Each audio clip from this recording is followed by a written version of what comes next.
When I was in my 20s, I had a goal that I needed to get to 100K salary as quickly as possible. But when I got there, I learned very quickly that even though I was earning more than I ever had, it wasn't as glamorous as I thought it would be. So in this video, I'm going to break down the financial impact of earning over 100K per year, what it really means for your life and freedom, what the research says about whether earning this much actually makes you happier, and some important questions to ask yourself before chasing that big salary. On paper, earning over 100K per year sounds amazing. It's that nice round number, and when you get there, it can feel like a big milestone, or at least it did for me. But in the UK, the tax and benefit system changes quite dramatically once you cross that line, and that impacts how much money you're left with in your pocket on payday. The first impact is that you start to lose your personal allowance. So everyone gets a personal allowance of £12,570 per year. And that is the amount of money you can earn in the UK completely tax-free. But once your income passes £100,000, you start losing £1 of that allowance for every £2 you earn over 100K. For example, if your gross salary is £100,000 and you get a £10,000 pay rise, your gross salary is now £110,000. But because you're earning £10,000 over the threshold, you will lose £5,000 of your personal allowance, and that means you'll now pay 40% tax on that £5,000. That is an additional tax of £2,000 that you weren't having to pay previously. In addition, you'll also be paying 40% tax on the additional £10,000 you're now earning, which is an additional £4,000 of tax.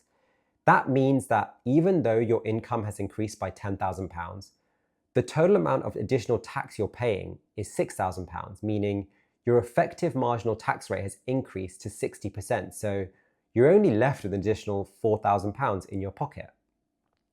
Another impact is that you lose tax-free childcare. In the UK, you can get up to £500 every 3 months or £2,000 a year for each child to help with the cost of childcare, which is completely tax-free. However, if your partner or you individually earn over £100,000, you're no longer eligible for that tax-free childcare, and it doesn't taper down like personal allowance. It's completely gone straight away. So that pay rise might actually start costing you money if you've got kids in nursery. So while your salary may have increased by £10,000, you may not actually be much better off financially. But there's more than just a financial impact, and this is the bit that nobody really talks about, because as you climb the corporate ladder, get promotions, your pay increases, the expectations from your employer increase too. And those expectations can eat away at your freedom faster than you realize. You're managing bigger teams, your calendar fills up with back-to-back meetings, you're being pulled into projects, more urgent emails land in your inbox, and essentially you're taking on more responsibility. And that can mean more stress, both mentally and physically. And the impact this has is that your job doesn't actually leave you when you get home. And instead of switching off, you find yourself checking emails at the dinner table.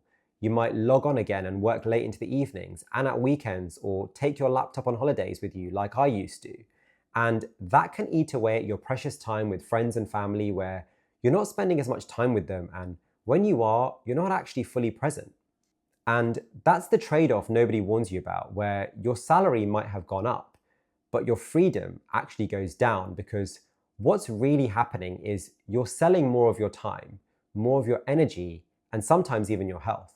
And this is quite a common experience. Studies have found that increases in income do increase happiness, but only up to a point. One of the most cited pieces of research comes from Purdue University in 2018, where they looked at income and happiness across 164 countries and found that life satisfaction peaks at about $95,000 a year globally, which is around £75,000 in the UK.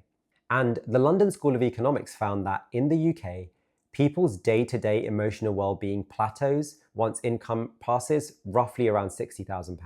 So if you're working harder, keeping less, and it's not actually making you any happier, the question then becomes, is it really worth it? And this is why I think it's so important to be intentional about chasing promotions or pay rises and climbing the corporate ladder, because earning more for the sake of it without asking yourself why can easily lead you into a trap, which is why I call it the 100K trap. So some questions which I think can be useful to ask yourself are, why do I want this promotion or pay rise? Is it because the opportunity genuinely excites me, or is it because it'll just give me more status and look good to others? What will I actually gain? After tax, childcare, commuting, and other costs, will the increase change my life in a meaningful way? And what will it cost me? Not just in terms of tax and benefits, but in terms of your freedom and missing time with family, friends, or even your own health in exchange for this. And are there smarter ways to earn more? And instead of putting more time into my job, could I use that time to build skills, start a side hustle, or invest to have the same or even more financial security, but with less stress? Because sometimes the smarter move isn't to earn more in your job, but it's to use what you're already earning more intentionally, whether that's investing or upskilling yourself to create another income stream. Thanks for watching, and if you found this useful, please make sure you subscribe. And you may also want to check out this video where I talk through some of the biggest mistakes I made in my 20s and what I learned from them, and I'll leave the link for that over here.